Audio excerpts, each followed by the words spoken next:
Het was vandaag zomers buiten. Heel fijn voor de toerismesector in Zeeland natuurlijk. Maar ondertussen nemen de zorgen daartoe. Bijvoorbeeld over de btw-verhoging. Ik denk dat dat echt ook voor een aantal partijen misschien wel dodelijk wordt. Dat het gewoon het laatste jaar kan zijn. En verder vandaag. We krijgen een zoutreactor, maar wat is dat eigenlijk? En Grieps is los.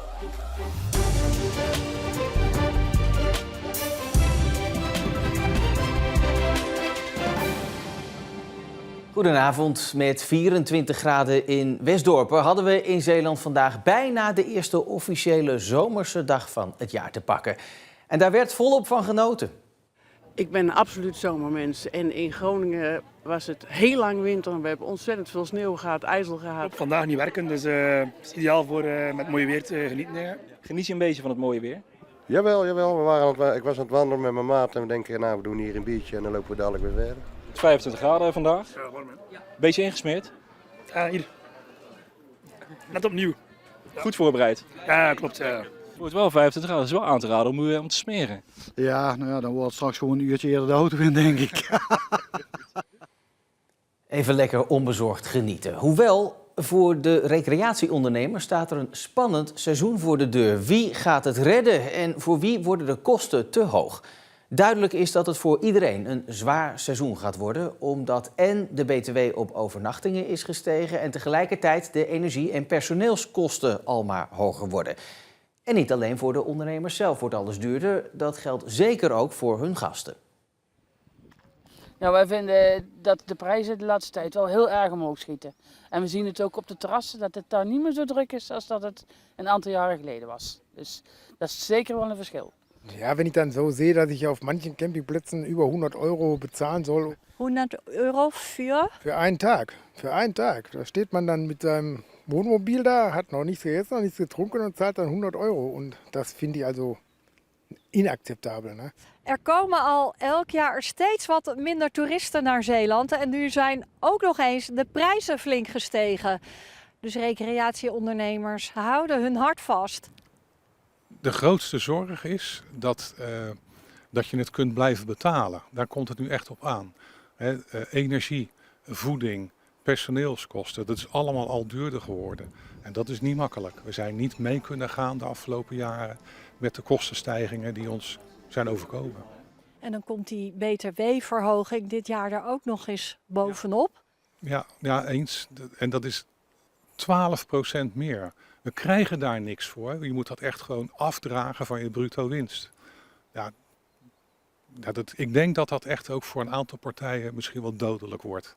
Dat het gewoon het laatste jaar kan zijn. Ondernemers willen de prijzen niet te veel verhogen en teren dus in op hun winst.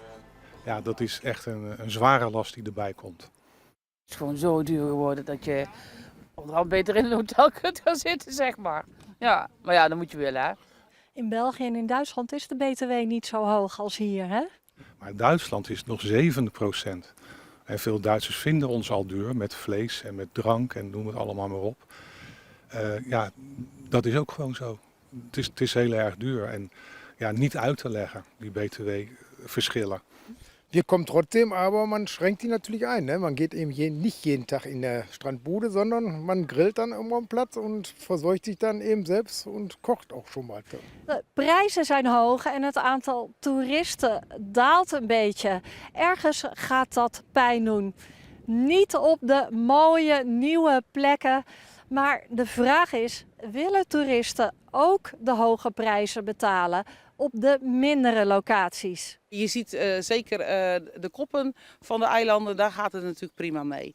Maar we noemen dat het achterland zonder dat vervelend te bedoelen. Daar zie je dat het als eerste zeer gaat doen. Dus ja, we moeten daar echt als Zeeland met z'n allen voor aan de bak, dat we dat beter neer gaan zetten met elkaar.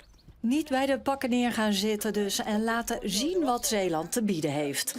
Deze week startte daarom een nieuwe promotiecampagne. We mogen best veel groter wezen op wat we hebben, want dat dragen we veel te weinig uit met elkaar. En juist die kracht, die trots van die Zeeuw, dat moeten we veel beter doen met elkaar. En daarnaast klinkt het pleidooi om de btw weer te verlagen. Ja, ik zou zeggen, haal die maatregel door en ga terug naar gewoon 9%. Stimuleer dat toerisme. We hebben het al zwaar genoeg gehad. En de trouwe toerist, die blijft toch graag komen. De camping ligt vlakbij Renesse en vlakbij het strand en de hondjes zijn hier blij en dat. Het weer is altijd goed hier. Ja, het weer is altijd, meestal schijnt wel de zon. Zeeland ist für mich einfach eine der schönsten Regionen überhaupt in Europa und einfach super.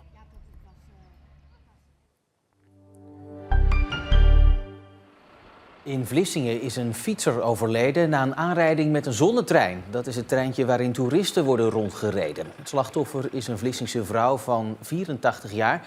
Het is nog niet duidelijk hoe het ongeluk eigenlijk heeft kunnen gebeuren. Na de gemeente Goes heeft nu ook Hulst de noodopvang voor vluchtelingen heropend. Vanaf half mei kunnen 50 mensen terecht in een zaal van zwembad Reinaardland in Hulst. In de locatie werden eerder ook al vluchtelingen opgevangen. Op 59 plekken kun je deze zomer volgens de provincie een veilige duik in het water nemen. Het zijn dezelfde plekken als vorig jaar plus het Goese Meer. Op deze locaties wordt de waterkwaliteit en de veiligheid regelmatig gecontroleerd. Wel blijft de provincie waarschuwen voor de gevaren van zwemmen in open water. Op de website zwemwater.nl zijn op de kaart van Zeeland alle locaties te zien. Als alles volgens plan verloopt, staat hij over een paar jaar in Borselen. De allereerste gesmolten zoutreactor van Europa. Het wordt gezien als het alternatief voor de huidige kerncentrales. En het smelten van zout klinkt natuurlijk ook heel veilig. Maar hoe werkt het eigenlijk? Een nieuw soort kernreactor met als belangrijkste ingrediënt gesmolten zout. In 2034 moet er zo eentje in Borselen komen te staan. En dat is misschien wel de allereerste in Europa. Maar wat is het eigenlijk en hoe werkt het precies? Dat hebben we gevraagd aan Nick Terveer, die voor de TU Delft onderzoek doet naar kernreactoren. Het belangrijkste waar we eigenlijk naar kijken is een reactor die zijn brandstof heel efficiënt kan gebruiken. En laat zo'n gesmolten zoutreactor nu super efficiënt zijn. Om te begrijpen wat het is, moet je eerst snappen hoe kernenergie werkt. Dus let goed op. In die witte koepel hier achter mij, daar wordt uranium gespleten. En daar komt ontzettend veel warmte bij vrij. En die warmte wordt eigenlijk gebruikt om elektriciteit op te wekken. En die elektriciteit kan consistent bijdragen aan het net. Juist, want die warmte zet water om in stoom. Stoom drijft een turbine aan en dat wekt elektriciteit op. En in Borselen werkt dat proces als volgt.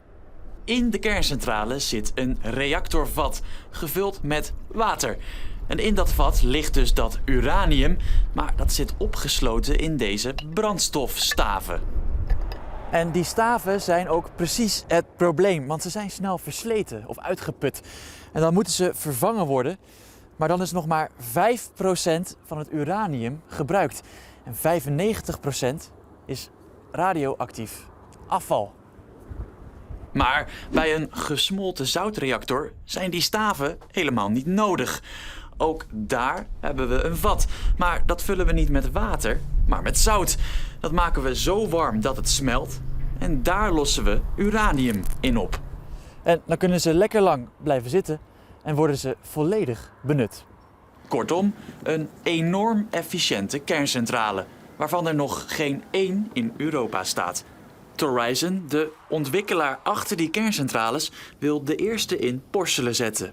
Maar of dat ook gaat lukken? Er is recent ook nieuws van Stellaria, een volledig Frans bedrijf die geïnteresseerd is om een gesmolten zoutreactor te bouwen. En dat zal zeker wat rivaliteit zijn wie als eerste deze reactor op de markt kan brengen. Dus vroeger waren het Rusland en Amerika met hun race naar de maan. Maar de komende jaren zal er een andere wedstrijd plaatsvinden tussen Nederland en Frankrijk voor de eerste gesmolten zoutreactor in Europa. Over 1,5 week, op 12 mei, moet duidelijk worden wie er tijdens de reparatie van de scheur door de Westerschelde-tunnel mag en wie niet. Begin volgend jaar sluit de oostbuis van de tunnel 4 maanden voor reparatie. Alleen verkeer dat een ontheffing krijgt kan dan met bloktijden door de tunnel heen. Want de provincie liet eerder al weten dat er niet zomaar plek voor iedereen zal zijn. Voetballer Tom Boeren, hier te zien op archiefbeeld, traint voorlopig bij NAC onder 21 mee. De Bredase club meldt dat de 33-jarige prof uit Terneuzen daar zijn conditie op peil mag houden, zolang hij nog geen nieuwe werkgever heeft gevonden. Boeren voetbalde dit seizoen bij KSC Lokeren, maar daar werd zijn contract niet verlengd. Festival Grieps is begonnen. Morgen met bier, vandaag met limonade. Oftewel, morgen is het aan de ouders en nu aan de kinderen. Op deze dag speciaal voor de jeugd worden duizenden kinderen verwacht. Waar de dag van morgen in het teken staat van muziek, zijn er hier meer dingen te beleven. Zoals trampolinespringen, Lego bouwen, schminken en voetballen. En dat valt goed in de smaak. Ik vind het hier heel leuk, want er komen heel erg veel bekende mensen voor kinderen dan. En er is heel erg veel leuke muziek en activiteiten. Ik vind het erg leuk. Ik vind het heel leuk en het is ook altijd heel gezellig. Ik vind het echt superleuk hier. Er zijn allemaal leuke optredens en zo. Voor de volwassenen zijn er bijna elk weekend festivals. En de kinderen vinden het belangrijk dat er ook iets voor hun georganiseerd wordt. Er zijn wel heel veel festivals voor grote mensen, maar niet zoveel voor kinderen. Het is wel fijn dat het ook voor kinderen hier zo is. Voor kinderen zijn er nooit echt van deze dingen. Er is vaak iets voor ouders eigenlijk. Dat vind ik wel belangrijk, want wij mogen ook lol maken. Alle ouders en zo, die doen meestal feesten en zo. En nu hebben ze ook gewoon een kindergrieps, dus dat is ook leuk. Jullie gaan aan de Ranja vandaag, denk ik? Ja. Zoals gezegd, het was zonnig en warm. 23 tot net geen 25 graden op de Zeeuwse thermometers vandaag. Dit weekend dan slaat het weer helemaal om. Er komen buien, soms ook onweer. En vanaf zondag wordt het ook een stuk koeler. 16 graden en wisselvallig. Tot zover dan. Zeeland nu voor vandaag. Het laatste Zeeuwse nieuws dat vind je natuurlijk ook altijd online in onze app en ook op omroepzeeland.nl. Ik wens u voor nu een heel mooie avond en alvast een goed weekend.